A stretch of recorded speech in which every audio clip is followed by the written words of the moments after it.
ನಮಸ್ತೆ ಅಸ್ತು ಭಗವನ್ ವಿಶ್ವೇಶ್ವರಾಯ ಮಹಾದೇವಾಯ ತ್ರಯಂಬಕಾಯ ತ್ರಿಪುರಾಂತಕಾಯ ತ್ರಿಕಾಗ್ನಿಕಾಲಾಯ ಕಾಲಾಗ್ನಿರುದ್ರಾಯ ನೀಲಕಂಠಾಯ ಮೃತ್ಯುಂಜಯಾಯ ಸರ್ವೇಶ್ವರಾಯ ಸದಾಶಿವಾಯ ಶ್ರೀಮನ್ಮಹಾದೇವಾಯ ನಮಃ.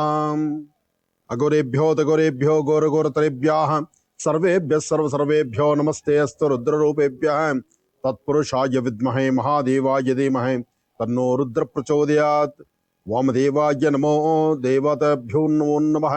ಓಂ ಅಘೋರೇಭ್ಯೋ ತಘೋರೇಭ್ಯೋ ಘೋರಘೋರತರೇಭ್ಯಃ ಸರ್ವೇಭ್ಯಃ ಸರ್ವಸರ್ವೇಭ್ಯೋ ನಮಸ್ತೆ ಅಸ್ತು ರುದ್ರರೂಪೇಭ್ಯಃ ತ್ರ್ಯಂಬಕಂ ಯಜಾಮಹೇ ಸುಗಂಧಿಂ ವೃಕ್ಷವರ್ಧನಂ ಉರ್ವಾರುಕುಂದರಾಂ ಮೃತ್ಯೋರ್ಮೃಕ್ಷೀಯಮಾಮೃತಾತ್. ತ್ರ್ಯಂಬಕೇಶ್ವರಾಯ ನಮಃ, ಅಗಸ್ತೀಶ್ವರಾಯ ನಮಃ, ವಿಶ್ವೇಶ್ವರಾಯ ನಮಃ, ಮಹೇಶ್ವರಾಯ ನಮಃ, ಸಾಂಬ ಸದಾಶಿವಾಯ ನಮಃ, ಶ್ರೀಮದ್ನಂಜುಂಡೇಶ್ವರಾಯ ನಮಃ, ಅರುಣಾಚಲೇಶ್ವರಾಯ ನಮಃ, ವಿಶ್ವೇಶ್ವರಾಯ ನಮಃ, ಮಹೇಶ್ವರಾಯ ನಮಃ, ತ್ರ್ಯಂಬಕೇಶ್ವರಾಯ ನಮಃ. ನಮಸ್ತೆ ಅಸ್ತು ಭಗವನ್ ವಿಶ್ವೇಶ್ವರಾಯ ಮಹಾದೇವಾಯ ತ್ರಯಂಬಕಾಯ ತ್ರಿಪುರಾಂತಕಾಯ ತ್ರಿಕಾಗ್ನಿಕಾಲಾಯ ಕಾಲಾಗ್ನಿರುದ್ರಾಯ ನೀಲಕಂಠಾಯ ಮೃತ್ಯುಂಜಯಾಯ ಸರ್ವೇಶ್ವರಾಯ ಸದಾಶಿವಾಯ ಶ್ರೀಮನ್ಮಹಾದೇವಾಯ ನಮಃ. ಮೇಷರಾಶಿ ಮೇಷಲಗ್ನ. ಮೇಷಲಗ್ನದಲ್ಲಿರ್ತಕ್ಕಂಥವ್ರಿಗೆ ಚಂದ್ರನ ಆಸ್ಥಾನ, ಗುರುವಿನ ಅನುಗ್ರಹ ಚೆನ್ನಾಗಿದೆ. ಏನೇನು ಅಂದುಕೊಂಡಿದ್ದಕ್ಕಿಂತ ಹೆಚ್ಚಿನಾಗಿ ಲಾಭವನ್ನ ಸಿದ್ಧಿಪಡಿಸ್ಕೊಳ್ತಕ್ಕಂಥ ಯೋಗಫಲ ನಿಮ್ಮ ಭವಿಷ್ಯದಲ್ಲಿ ಸಿಗುತ್ತೆ. ಆದ್ರೆ ಸಣ್ಣ ಸಣ್ಣ ವಿಚಾರಕ್ಕೂ ಸಹಿತ ಮೂಗಿನ ತುದಿಯಲ್ಲಿ ಕೋಪ ಇದೆಯಲ್ಲ, ಅದನ್ನು ಕಡಿಮೆ ಮಾಡ್ಕೊಳ್ಬೇಕು. ಮೇಷರಾಶಿಯಲ್ಲಿರ್ತಕ್ಕಂಥವ್ರು ಕೋಪ ಮಾಡ್ಕೊಳ್ಬೇಡಿ, ಆದಷ್ಟು ಅರ್ಥ ಮಾಡ್ಕೊಳ್ಳಿ. ವಿಚಾರಗಳೇನು ಎಂಬತಕ್ಕಂಥದ್ದನ್ನು ಸರಿಯಾಗಿ ತಿಳ್ಕೊಳ್ಳಿ. ಕಾರ್ಯಗಳ ಕಡೆ ಸಂಪೂರ್ಣವನ್ನ ಅರಿವನ್ನೇ ತಂದುಕೊಳ್ಳಿ, ಅಥವಾ ಅನುಭವಸ್ಥರ ಮಾತು ಕೇಳಿ. ಯಾಕೆಂದ್ರೆ ವಿದ್ಯಾರ್ಥಿಗಳಿಂದ ಹಿಡಿದು ದೊಡ್ಡವರವರೆಗೂ ಮೇಷಲಗ್ನದಲ್ಲಿ ಜನಿಸಿರ್ತಕ್ಕಂಥವ್ರಿಗೆ ಅಂತಹ ಲಾಭದ ಕ್ಷಣ ಅಲ್ಲ. ಮನುಷ್ಯನಿಗೆ ಕಷ್ಟ ಎಂಬತಕ್ಕಂಥದ್ದು ಹೇಗೆ ಬರುತ್ತೋ, ಯಾವಾಗ ಬರುತ್ತೋ, ಯಾವ ಕಾಲಕ್ಕೆ ಬರುತ್ತೋ, ಯಾವ ಪ್ರಕಾರ ಅದು ಆವರಿಸುತ್ತೋ ಅದನ್ನು ಅರ್ಥಕೊಳ್ಬೇಕು. ಆದರೆ ಸರಿಯಾದ ಸನ್ಮಾರ್ಗದಲ್ಲಿದ್ದರೆ ಮಾತ್ರ ಎಲ್ಲಾ ಫಲಗಳು ಸಿಕ್ಕಂಗಾಗತ್ತೆ. ಅದಕ್ಕಾಗಿ ತಾಯಿ ಭುವನೇಶ್ವರಿಯನ್ನ ಅಥವಾ ಲಲಿತಾ ರಾಜರಾಜೇಶ್ವರಿಯನ್ನ, ಶಕ್ತಿ ದೇವತೆಯನ್ನ ಮನೆಯಲ್ಲಿ ಪ್ರಾರ್ಥನೆ ಮಾಡಿ. ಮೇಷರಾಶಿಯವರು ಸಾಧ್ಯವಾದರೆ ಒಂದು ಚಿಟಿಕೆ ಅಕ್ಕಿ, ಒಂದು ಚಿಟಿಕೆ ಉಪ್ಪು, ಒಂದು ಚಿಟಿಕೆಯಷ್ಟು ತೊಗರಿಬೇಳೆ, ಈ 3 ಧಾನ್ಯವನ್ನ ದೃಷ್ಟಿ ತೆಗೆದದನ್ನು ಆಚೆ ಹಾಕೋದ್ರಿಂದ ತಕ್ಕಂಥ ಸಂಕಷ್ಟಗಳನ್ನ, ಕಷ್ಟಗಳಿಂದ ಖಂಡಿತ ಮುಕ್ತರಾಗಬಹುದು. ಏನೇ ಮಾಡಬೇಕಾದ್ರೂ ಒಳ್ಳೆ ಮನಸ್ಸಿನಿಂದ ಮಾಡಿ. ನಿಮ್ಮ ಕೆಲಸ ಕಾರ್ಯಗಳಲ್ಲಿ ಸಾಕಷ್ಟು ಫಲವನ್ನ ತಾವು ಸಿದ್ಧಪಡಿಸ್ಕೊಳ್ತೀರಿ. ಒಳ್ಳೆ ಯಾವುದೇ ಕೆಲಸ ಕಾರ್ಯಗಳನ್ನು ಮಾಡಬೇಕಾದ್ರೂ ಮೊದಲು ತಾವು ತೆಗೆದುಕೊಳ್ಬೇಕಾಗಿರ್ತಕ್ಕಂಥ ನಿರ್ಣಯ ಇದೆಯಲ್ಲ, ಮೊದಲು ತಾವು ತೆಗೆದುಕೊಳ್ಳುವ ನಿರ್ಣಯ ಸರಿಯೋ ತಪ್ಪೋ ಅದನ್ನ ಅರ್ಥ ಮಾಡ್ಕೊಳ್ಳಿ. ಹಾಗೆ ಯಾವುದೇ ಒಂದು ತೀರ್ಮಾನಕ್ಕೆ ಬರಬೇಕಾದ್ರೂ ಸರಿಯಾದ ಆಲೋಚನೆಯಲ್ಲಿರಿ. ಹಾಗೆ ನಿಮ್ಮ ಮಾತು, ನಿಮ್ಮ ನಡೆ, ನಿಮ್ಮ ನಡವಳಿಕೆ ಎಲ್ಲವೂ ಸಹಿತ ಅರ್ಥೈಸಿಕೊಂಡೇ ಕರೆಕ್ಟ್ ಆಗಿರ್ಬೇಕು. ಈ ಹಣಕಾಸಿನ ವಿಚಾರಕ್ಕೆ ಸಂಬಂಧಪಟ್ಟ ಹಾಗೆ ತುಂಬಾ ಜಾಗೃತರಾಗಿರ್ಬೇಕು. ಅಂಗೈಲಿರ್ತಕ್ಕಂಥದ್ದನ್ನ ಯಾರೋ ಒಬ್ಬರು ಕೊಟ್ಟು ಅನಂತರ ನಾನು ತಗೊಳ್ತೀನಿ ಅಂತನೋ, ಅಥವಾ ಆಮೇಲೆ ಎತ್ಕೊಳ್ತೀನಿ ಅಂತನೋ, ಅಥವಾ ಜವಾಬ್ದಾರಿ ನೀವು ಕಾಯ್ಬೇಕು ಅಂತಲೋ ಕೊಟ್ರೆ ಪುನಃ ನಿಮ್ಮ ಇನ್ ಟೈಮಲ್ಲಿ ನಿಮ್ಮ ಕಾಸು ಬರೋದು ಬಹಳ ಕಷ್ಟ. ಹಾಗಾಗಿ ನೀವು ನಿಮ್ಮ ಬೆಲೆ ಬಾಳುವ ವಸ್ತುಗಳಿಂದ ಬಂದುಕೊಂಡು ಹಣಕಾಸಿನ ತನಕ ಮತ್ತೊಬ್ಬರಿಗೆ ಜವಾಬ್ದಾರಿ ಕೊಟ್ರೆ ಅವರಿಂದ ಪುನಃ ವಶಪಡಿಸ್ಕೊಳ್ಳೋದು ಬಹಳ ಕಷ್ಟ. ಜೊತೆಗೆ ಶಿವಾರಾಧನೆ ಮಾಡತಕ್ಕಂಥದ್ದು, ಸರ್ವಂ ಶಿವಮಯಂ, ಪ್ರತಿ ಕಾಲದಲ್ಲೂ ಸಿದ್ಧ ಓಂ ನಮಃ ಶಿವಾಯ ಎಂಬತಕ್ಕಂಥ ಶಿವಮಂತ್ರವನ್ನ ನಿರಂತರ ಪಠನೆ ಮಾಡೋದ್ರಿಂದ ಹೆಚ್ಚಿನ ಫಲಾಫಲಗಳನ್ನಂತೂ ಖಂಡಿತ ಸಿದ್ಧಿಪಡಿಸ್ಕೊಳ್ತೀವಿ. ಆರ್ಥಿಕ ಪರಿಸ್ಥಿತಿ ಅಭಿವೃದ್ಧಿ ಆಗಬೇಕು, ಮನಸ್ಸಲ್ಲಿರ್ತಕ್ಕಂಥ ನೋವಿನ ಕ್ಷಣಗಳು ದೂರ ಆಗಬೇಕು. ಯಾವುದೇ ಒಂದು ಕೆಲಸ ಕಾರ್ಯಗಳಾದರೂ ಸರಿಯಾಗಿ ಅರ್ಥೈಸಿಕೊಂಡು ಮಾಡಬೇಕು.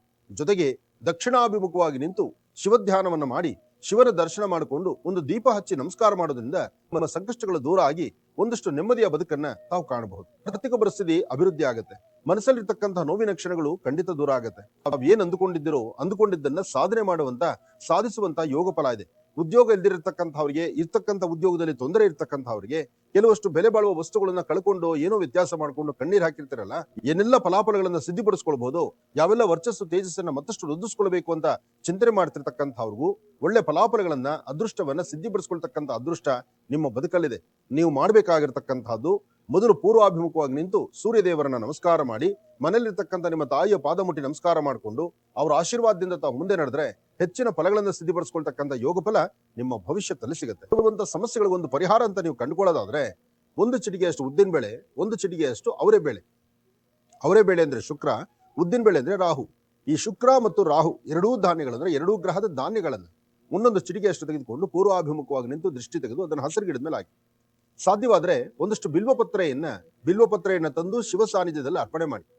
ಇದು ಏನೂ ನಿಮ್ಮ ಮಾಡ್ಲಿಕ್ಕಾಗಿಲ್ಲ ಅಂದ್ರೆ ನಿಮ್ಮ ಎಡಹಸ್ತದ ಮಧ್ಯಭಾಗದಲ್ಲಿ ಒಂದಿಷ್ಟು ಕುಂಕುಮವನ್ನ, ಅಂದ್ರೆ ಕೆಂಪು ವರ್ಣದ ಕುಂಕುಮವನ್ನ ಗಂಧದಲ್ಲಿ ಮಿಶ್ರಣ ಮಾಡಿ ಗಂಧವನ್ನ ಭಗವಂತನಿಗೆ ಹಚ್ಚಿ, ಉಳಿದಂತ ಗಂಧವನ್ನ, ಒಂದಿಷ್ಟು ಕೆಂಪು ವರ್ಣದ ಗಂಧವನ್ನ ಇಲ್ಲಿ ಹಚ್ಚೋದ್ರಿಂದ ಸಮಸ್ಯೆಗಳು, ಎದುರಾಗುವಂತ ತೊಂದರೆಗಳನ್ನ ಖಂಡಿತ ದೂರ ಮಾಡ್ಕೊಳ್ತೀರಿ. ಎಡಹಸ್ತದ ಮಧ್ಯಭಾಗದಲ್ಲಿ ಹೆಣ್ಣು ಮಕ್ಕಳಾದ್ರೂ ಅಷ್ಟೇ, ಗಂಡು ಮಕ್ಕಳಾದ್ರೂ ಅಷ್ಟೇ, ಹೆಣ್ಣು ಮಕ್ಕಳಾದ್ರೂ ಗಂಡು ಮಕ್ಕಳಾದ್ರೂ ಯಾರಾದ್ರೂ ಈ ಮಧ್ಯಭಾಗದಲ್ಲಿ ಕುಂಕುಮವನ್ನ ಅಂದ್ರೆ ಕೆಂಪು ವರ್ಣದ ಗಂಧ ಅಥವಾ ಕುಂಕುಮವನ್ನು ಹಚ್ಚೋದ್ರಿಂದ ಒದಗುವಂತಹ ತೊಂದರೆಗಳನ್ನ ಅಥವಾ ಒಂದಷ್ಟು ತೊಂದರೆ ತಾಪತ್ರಗಳಿಗೆ ಆಗಿಂದಾಗಲೇ ಪರಿಹಾರವನ್ನ ಕಂಡುಕೊಂಡಾಗುತ್ತೆ. ಶಾಂತಿ ಇದೆ, ಸಮಾಧಾನ ಇದೆ, ತೃಪ್ತಿ ಇದೆ. ಹಾಗೆ ದೂರ ಬಾರ ಪ್ರಯಾಣ ಬೆಳೆಸಬೇಕು ಅಂತಕ್ಕಂಥ ಆಸೆ ಇದೆ. ಉದ್ಯೋಗದಲ್ಲಿ ಒಂದಷ್ಟು ಬದಲಾವಣೆ ತಂದುಕೊಳ್ಬೇಕು ಅಂತಕ್ಕಂಥ ಮನಸ್ಸಿದೆ. ಆದರೆ ಈ ಹಣಕಾಸಿನ ಟ್ರಾನ್ಸಾಕ್ಷನ್ ಮಾಡಿ ಇಕ್ಕಟ್ಟು ಸಿಕ್ಕಾಕೊಂಡ್ಬಿಟ್ಟಿದ್ದೀರಲ್ಲ, ಇರ್ತಕ್ಕಂಥದ್ದನ್ನ ಮೌಲ್ಯ ಬೇರೆ ಯಾರಿಗೂ ಕೊಡ್ತಕ್ಕಂಥದ್ದು ಅಥವಾ ಇನ್ನೇನೋ ಮಾಡ್ಕೊಡ್ತೀನಿ ಅಂತ ಹೇಳ್ತಕ್ಕಂಥದ್ದು. ಅಲ್ಲಿ ಕೆಲಸ ಆಗುತ್ತೆ ಅಂತ ನಂಬಿಕೆಯಿಂದ ನೀವು ಒಂದ್ ಹೆಜ್ಜೆ ಮುಂದಕ್ಕೆ ಹಾಕಿರ್ತೀರಿ. ಆದ್ರೆ ಅಲ್ಲಿ ಕೆಲಸ ಆಗಲ್ಲ, ಇಲ್ಲಿ ಇಕ್ಕಟ್ಟು ಸಿಕ್ಕಾಕೊಂಡಿದ್ದೀರಿ, ಅಲ್ಲಿ ನೀವು ಉತ್ತರ ಕೊಡೋಕ್ಕಾಗುದಿಲ್ಲ. ಇಂತಹ ಪರಿಸ್ಥಿತಿಗಳಲ್ಲಿ ಬಹಳಷ್ಟು ಜನ ನರಳ್ತಾ ಇದ್ದೀರಿ, ನೋವಿಂದ ಒದ್ದಾಡ್ತೀರಿ. ಒಂದಷ್ಟು ಜನ ಮಕ್ಕಳು ಬೀಳೋದು, ಏಳೋದು, ಏಟು ಮಾಡ್ಕೊಳ್ತಕ್ಕಂಥದ್ದು, ಅದು ನೋಡಿ ಮನೇಲಿರ್ತಕ್ಕಂಥ ಪೋಷಕರು ಕಣ್ಣೀರು ಹಾಕೋದು, ಇದೆಲ್ಲ ಸಾಗುತ್ತೆ. ಯಾವುದೇ ಕಾಗದ ಪತ್ರಿಕೆ ಸಹಿ ಆಗ್ಬೇಡಿ. ಹಾಕ್ಲೇಬೇಕಾದಂತ ಪರಿಸ್ಥಿತಿ ಇದ್ರೆ ನಿಮ್ಮ ಕುಟುಂಬದಲ್ಲಿರ್ತಕ್ಕಂಥವ್ರು, ಅನುಭವಸ್ಥರು, ಯಾರಾದ್ರೂ ನಿಮಗೆ ವೆಲ್ವಿಷರ್ಸ್ ಅಂತ ಇರ್ತಾರಲ್ಲ, ನಿಮ್ಮ ಶ್ರೇಯಸ್ಸನ್ನ ಬಯಸ್ತಕ್ಕಂಥವ್ರು, ಅಂತಹವರ ಜೊತೆಲಿ ಇಟ್ಕೊಂಡೇ ವ್ಯವಹಾರ ಮಾಡಿ. ಹಾಗೆ ಸ್ವಲ್ಪ ಮಟ್ಟಿಗೆ ಒಳಿತನ್ನ ಸಿದ್ಧಿಪಡಿಸ್ಕೊಳ್ತೀವಿ. ತುಂಬಾ ದಿನಗಳ ನಂತರ ಒಂದು ಒಳಿತಾಗುವಂತಹ ಕಾಲ ಅಂದ್ರೂ ತಪ್ಪಲ್ಲ. ಯಾಕೆಂದ್ರೆ ಒಂದೇ ಶ್ರಮ ಪಟ್ಟಿದ್ದೀರಲ್ಲ, ಸತತ ಒಂದೂವರೆ ತಿಂಗಳಿಂದ ಯಾವುದೊಂದು ಕೆಲಸ ಆಗದಿರಾ, ಯಾವುದೊಂದು ಪ್ರಯತ್ನವೆಲ್ಲವೂ ಸಹಿತ ವಿಫಲವಾಗಿ ಏನೋ ಸಾಧನೆ ಮಾಡ್ಲಿಕ್ಕೆ ಅಂತ ಹೊರಟು ಏನೂ ಮಾಡ್ಲಿಕ್ಕೆ ಆಗದಿರಾ, ತೊಂದರೆ ಅಂತಕ್ಕಂತಹದ್ದು ಮೇಲಿಂದ ಮೇಲೆ ಮನುಷ್ಯನಿಗೆ ಬಂದು ಕೂತ್ಕೊಂಡಾಗ ಅಷ್ಟೇ ಅದಕ್ಕೊಂದು ಪರಿಹಾರ ಹುಡ್ಕೊಳ್ಬೇಕು ಅನ್ಸುತ್ತೆ. ಲಕ್ಷ್ಮೀನಾರಾಯಣನ ಪ್ರಾರ್ಥನೆ ಮಾಡಿ. ಮಹಾಲಕ್ಷ್ಮೀ ಚ ವಿದ್ಮಹೇ ವಿಷ್ಣುಪತ್ನೈ ಚ ಧೀಮಹಿ ತನ್ನೋ ಲಕ್ಷ್ಮೀ ಪ್ರಚೋದಯಾತ್ ಸರಸಜನಲೀಂ ಸರೋಜಹಸ್ತೆ ಧವಲತರಾಗುಂಶ ಗಂಧಮಾಲ್ಯ ಶೋಭೆ. ಭಗವತಿಯನ್ನ ಶ್ರದ್ಧೆಯಿಂದ ಪ್ರಾರ್ಥನೆ ಮಾಡ್ತಾ ಗ್ರಾಮ ದೇವತೆಯ ಸಾನ್ನಿಧ್ಯದಲ್ಲಾಗ್ಲಿ, ಮನೆ ದೇವರತರಾಗ್ಲಿ, ಜೊತೆಗೆ ನಿಮಗೆ ಬಹಳ ಬೇಕಾಗಿರ್ತಕ್ಕಂಥ ಹಿರಿಯರ ಮಾತನ್ನು ಆಲಿಸುವಂತದ್ದಾಗ್ಲಿ, ಇಂತಹ ಒಂದು ವಿಚಾರಗಳಲ್ಲಿ ತಾವು ಮುಂದಾಗಬೇಕು. ಇದರ ಜೊತೆಗೆ ಸಾಧ್ಯವಾದ್ರೆ ನಿಮ್ಮ ಅಂಗೈಯಲ್ಲಿ ಒಂದು ಅರ್ಧ ಸ್ಪೂನ್ ಅಷ್ಟು ಜೇನುತುಪ್ಪವನ್ನ ಅಥವಾ ಒಂದೆರಡು ಹನಿಯಷ್ಟು ಜೇನುತುಪ್ಪವನ್ನ ಅಂಗೈಗೆ ಹಾಕೊಳ್ಳಿ. ಅಂಗೈಗೆ ಹಾಕೊಂಡಿರ್ತಕ್ಕಂಥ ಜೇನುತುಪ್ಪವನ್ನ ಹಸಿರು ಗಿಡಗಳ ಮೇಲೆ ಕೈ ತೊಳ್ಕೊಳ್ಳಿ. ಆ ಗಿಡದ ಮೇಲೆ ಸಿಹಿ ನೀರು ಬಿದ್ದಾಗ, ಅಂದ್ರೆ ಆ ಜೇನುತುಪ್ಪ ಕರೆಸಿರ್ತಕ್ಕಂಥ ನೀರು ಬಿದ್ದಾಗ ಒಂದಷ್ಟು ದೋಷಗಳು ದೂರ ಆಗುತ್ತೆ. ಆರೋಗ್ಯದ ಕಡೆನೂ ಗಮನ ಕೊಡಬೇಕು. ಆರೋಗ್ಯದ ಕಡೆ ಗಮನ ಕೊಡಿ. ಯಾರನ್ನಾದ್ರೂ ಮಾತಾಡಬೇಕಾದ್ರೆ ತಾಳ್ಮೆಯಿಂದ ಮಾತಾಡಿ. ಮುಖದಲ್ಲಿ ಕೋಪ ಅನ್ನೋದನ್ನು ತೋರಿಸ್ಕೊಳ್ಬೇಡಿ. ಜವಾಬ್ದಾರಿ ಬಹಳಷ್ಟು ಇದೆ, ಆತಂಕ ಇದೆ, ಭಯ ಇದೆ. ಏನ್ ಕತ್ತಿಯೋ, ಏನಾಗ್ಬೋದು, ಏನ್ ಮಾಡ್ಬೋದು, ಏನಾಗುತ್ತೋ, ಅಥವಾ ನಾನು ಮಾಡ್ತಿರ್ತಕ್ಕಂಥ ವ್ಯವಹಾರ 4 ಜನಕ್ಕೆ ಗೊತ್ತಾದ್ರೆ ಇನ್ನೇನಾಗುತ್ತೋ, ಅಥವಾ ಹಣಕಾಸಿನ ವಿಚಾರದಲ್ಲಿ ಎಲ್ಲಿ ಏನ್ ಕೈ ಕಳ್ಕೊಳ್ತೀನೋ, ಅಥವಾ ನನ್ನ ವ್ಯವಸ್ಥೆ ಹೇಗ್ ನಡಿಬಹುದು, ಅಥವಾ ನನ್ನ ಮನಸ್ಸಲ್ಲಿರ್ತಕ್ಕಂಥ ಮಾತಿಗೆ ಸರಿಯಾದ ರೀತಿ ಯಾರು ಸ್ಪಂದಿಸ್ತಾರೋ ಇಲ್ವೋ, ಹೀಗೆ 1, 2, 4 ತರ ಆತಂಕದ ಭಯ. ಇವೆಲ್ಲವನ್ನು ನೋಡಿದ್ರೆ ಹೇಗ್ ಸರಿಪಡಿಸ್ಕೊಳ್ಳೋದು? ಇದೆಲ್ಲದರ ಮಧ್ಯದಲ್ಲಿ ಶಿವಧ್ಯಾನ ಇದೆಯಲ್ಲ, ಎಲ್ಲವನ್ನು ಸಹಿತ, ಎಲ್ಲಾ ಕಷ್ಟಗಳನ್ನು ಸಹಿತ ಬೆಟ್ಟದಂತ ಕಷ್ಟವನ್ನು ಮಂಜಿನಗಡೆ ತರ ಕರೆಸುವ ಶಕ್ತಿ ಆ ಶಿವ ಮಂತ್ರದಲ್ಲಿದೆ. ಯಾವುದೇ ಬಣ್ಣದ ವಸ್ತ್ರವನ್ನ ನೀವು ಧರಿಸಿದ್ರು, ನೀವು ಒಂದು ಕೆಂಪು ವರ್ಣದ ವಸ್ತ್ರವನ್ನ, ಅಂದ್ರೆ ಕೆಂಪು ವರ್ಣದ ಒಂದು ಕರವಸ್ತ್ರವನ್ನಾದ್ರೂ ನಿಮ್ಮ ಪಾಕೆಟ್ ಅಲ್ಲಿ ಇಟ್ಕೊಳ್ಳೋದ್ರಿಂದ ಹೆಚ್ಚಿನ ಫಲವನ್ನ ಸಿದ್ಧಿಪಡಿಸ್ಕೊಂಡಂಗಾಗತ್ತೆ. ಮೋಸ ಮಾಡತಕ್ಕಂಥವ್ರು ನಿಮ್ಮ ಮುಂದೆ ಬಂದಿರ್ತಾರೆ. ನಿಮ್ಮ ಕೈಲಿರ್ತಕ್ಕಂಥ ಬೆಲೆ ಬಾಳುವ ವಸ್ತುಗಳನ್ನ ಮತ್ತೊಬ್ಬರ ಕೈ ಕಿತ್ಕೊಳ್ಳುವಂತ ಮಟ್ಟಕ್ಕೆ ಹೋಗ್ತಾರೆ. ಏನೇ ಆದ್ರೂ ಯಾವುದೇ ಕೆಲಸ ಮಾಡಬೇಕಾದ್ರೂ ಸ್ವಲ್ಪ ತಾಳ್ಮೆಯಿಂದ ಮಾಡಿ. ಇಷ್ಟು ಜವಾಬ್ದಾರಿಯುತವಾದಂತಹ ಕಾಯಕವನ್ನ ಎಲ್ಲೋ ಒಂದು ಕಡೆ ಮರೆತು ಒಂದ್ ಹೆಜ್ಜೆ ಮುಂದಕ್ಕೆ ಹಾಕ್ಬಿಡ್ತೀರೇನೋ, ಅದ್ರ ಬಗ್ಗೆ ಚಿಂತನೆ ಮಾಡಿ. ಯಾಕೆಂದ್ರೆ ನಿಮ್ಮದೇ ಆದಂತಹ ಹೆಗಲ ಮೇಲೆ ನಿಮಗಿರುವಂತಹ ಜವಾಬ್ದಾರಿ ಇದೆಯಲ್ಲ, ಅದನ್ನ ಸರಿಯಾಗಿ ಅರ್ಥೈಸ್ಕೊಂಡು ನಡಿಬೇಕು. ನಿಮ್ಮ ಮನಸ್ಸಲ್ಲಿರ್ತಕ್ಕಂತಹ ನಿಮ್ಮ ಮನದಾಳದ ಮಾತಿಗೆ ಸರಿಯಾದ ಅರ್ಥೈಸ್ಕೊಂಡು ನಡೆಯುವಂತಹ ಕಾಯಕವೇ ಆಗ್ಬೇಕು. ಹಾಗೆ ನಂದು ತಂದು ಎಂಬತಕ್ಕಂಥ ಆ ಪ್ರೀತಿ ವಿಶ್ವಾಸ ಇದೆಯಲ್ಲ, ಆ ಬಾಂಧವ್ಯವನ್ನು ಮತ್ತಷ್ಟು ಗಟ್ಟಿಪಡಿಸ್ಕೊಳ್ಳೋದಕ್ಕೂ ಸಹಿತ ಒಳ್ಳೆ ಯೋಗ ಮತ್ತು ಯೋಗ ಫಲ ಅಂತಕ್ಕಂಥದ್ದು ಖಂಡಿತ ಇದೆ. ನಿಮ್ಮ ಮನಸ್ಸಲ್ಲಿರ್ತಕ್ಕಂಥ ಆತಂಕವನ್ನು ದೂರ ಮಾಡ್ಕೊಳ್ಳಿ. ಭಗವಂತ ನಿಮ್ಮೊಟ್ಟಿಗಿದ್ದಾನೆ, ಆತನ ಕೃಪೆ ನಿಮಗಿದೆ. ನೀವೇನ್ ಮಾಡ್ಬೇಕು ಅನ್ಕೊಂಡಿದ್ರು ಅದಕ್ಕಿಂತ ಹೆಚ್ಚಿನಾಗಿ ಅನುಕೂಲವನ್ನು ಸಿದ್ಧಿಪಡಿಸ್ಕೊಳ್ಬಹುದು. ಹಾಗೆ ಕೆಲವಷ್ಟು ವಿಚಾರಗಳು ಮಾತ್ರ, ಕೆಲವು ಸತ್ಯಾಸತ್ಯತೆಗಳನ್ನು ತಿಳ್ಕೊಳ್ಬೇಕು, ಬೇಕು ಬೇಡಗಳನ್ನ ಅರ್ಥ ಮಾಡ್ಕೋಬೇಕು. ಯಾವ್ದು ಸರಿ ತಪ್ಪು ಎಂಬತಕ್ಕಂಥದ್ರ ಅರಿವಿಲ್ದಿರ ನಡ್ಕೊಂಡಾಗ ಅಲ್ಲಿ ಸಮಸ್ಯೆ ಆಗುತ್ತೆ. ಅದಕ್ಕೆ ಸೂಕ್ತವಾದ ಪರಿಹಾರವನ್ನು ಹುಡುಕೊಳ್ಬೇಕು. ಇದಕ್ಕಾಗಿ ನೀವು ಮಾಡಬೇಕಾಗಿರ್ತಕ್ಕಂಥದ್ದು, ಮೊದಲು ನಿಮ್ಮ ಕುಲದೇವರನ್ನ ಪ್ರಾರ್ಥನೆ ಮಾಡತಕ್ಕಂಥದ್ದು. ಸಾಧ್ಯವಾದ್ರೆ ಒಂದು ಚಿಟಿಕೆ ಉದ್ದಿನ ಬೆಳೆಯನ್ನ ದೃಷ್ಟಿ ತೆಗೆದು ಆಚೆ ಹಾಕ್ತಕ್ಕಂಥದ್ದು. ಇದ್ರ ಮಧ್ಯದಲ್ಲಿ ನೀವು ನಡಿಬೇಕಾದ್ರೆ ಮೊದಲನೇ ಹೆಜ್ಜೆ ಪೂರ್ವಾಭಿಮುಖವಾಗಿ ನಿಂತು ಪೂರ್ವಕ್ಕೆ ಒಂದು ಹೆಜ್ಜೆ ಹಾಕಿ ಸೂರ್ಯದೇವರ ನಮಸ್ಕಾರ ಮಾಡಿಕೊಂಡು ತದನಂತರ ನೀವು ಆಚೆ ಹೊರಟ್ರೆ ಒಳಿತನ್ನ ಸಿದ್ಧಿಪಡಿಸ್ಕೊಳ್ತೀರಿ. ಶುಕ್ರನ ಆಸ್ಥಾನ ಚೆನ್ನಾಗಿದೆ ಅಂದಾಗ ಹಣಕಾಸಿನ ಬಗ್ಗೆ ಪರವಾಗಿಲ್ಲ, ವ್ಯವಹಾರಗಳು ಪರವಾಗಿಲ್ಲ. ಆದ್ರೆ ನೀವು ಮಾಡುವಂತಹ ಪ್ರತಿಯೊಂದು ಕಾಯಕ ನಿಮ್ಮ ಆತ್ಮತೃಪ್ತಿ ಆಗ್ತಾ ಇಲ್ಲ. ನೀವು ಯಾವುದೇ ಕೆಲಸ ಕೈ ಹಾಕಿದ್ರು, ಅಯ್ಯೋ ಹೀಗಲ್ಲ, ಹಾಗೆ ಮಾಡ್ಬೇಕಾಗಿತ್ತು, ಈ ತರ ಹೋಗಿದ್ರೆ ಚೆನ್ನಾಗಿತ್ತು, ಇಂಥ ವ್ಯಕ್ತಿನೇ ನಾವು ಇವತ್ತು ನೋಡ್ಬೇಕಾಗಿತ್ತು, ಅಥವಾ ಇಂಥ ಕೆಲಸ ಮಾಡಿದ್ರೆ ಇದ್ರ ಲಾಭ ಸಿಕ್ತಿತ್ತೋ ಏನೋ, ಹೀಗೆ ಒಂದಲ್ಲ ಒಂಥರ ಅಚಾತುರ್ಯಗಳಿರ್ತಕ್ಕಂಥ ಪರಿಸ್ಥಿತಿ ಇದೆ.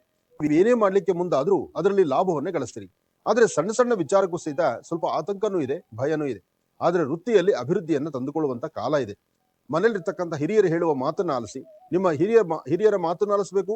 ಮನೇಲಿರ್ತಕ್ಕಂಥವ್ರ ಮಾತಿನೊಟ್ಟಿಗೆ ನಿಮ್ಮ ನಡೆ ನಡವಳಿಕೆಗಳ ಸಹಿತ ಸ್ಪಷ್ಟತೆಯಲ್ಲಿ ಇರಬೇಕು. ಹಾಗಿದ್ದಾಗ ಮಾತ್ರ ಹೆಚ್ಚಿನ ಫಲವನ್ನ ಸಿದ್ಧಿಪಡಿಸ್ಕೊಳ್ತಕ್ಕಂಥ ಯೋಗ ಫಲ ನಿಮ್ಮ ಭವಿಷ್ಯದಲ್ಲಿ ಸಿಗುತ್ತೆ. ಒಳ್ಳೆಯದಾಗ್ಲಿ, ಶುಭವಾಗ್ಲಿ.